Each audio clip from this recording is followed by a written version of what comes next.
আজকে ক্লাসে আলোচনা করব ক্লাসরুমে প্রতিদিন ব্যবহার করা হয় এমন কিছু বাক্যের সম্পর্কে।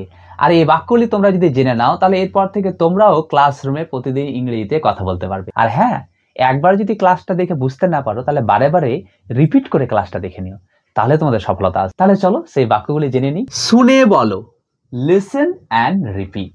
Listen and repeat. পৃষ্ঠা উল্টাও, টার্ন দ্য পেজ। পৃষ্ঠা উল্টাও, টার্ন দ্য পেজ। কথা বলা বন্ধ করো, স্টপ টকিং।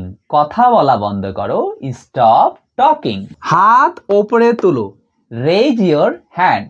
হাত ওপরে তোলো, রেজ ইয়োর হ্যান্ড। হাত নিচে নামাও, পুট ইয়োর হ্যান্ডস ডাউন।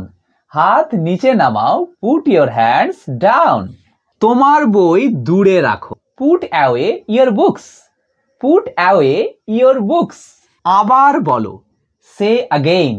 আবার বলো, সে অ্যাগেইন। আমার পরে বলো, রিপিট আফটার মি। আমার পরে বলো, রিপিট আফটার মি। আমার দিকে তাকাও, লুক অ্যাট মি। আমার কথা শোনো, লিসেন টু মি। তোমরা যদি চ্যানেলে নতুন হয়ে থাকো তাহলে চ্যানেলটিকে এখনই সাবস্ক্রাইব করে দিয়ে পাশে থেকো।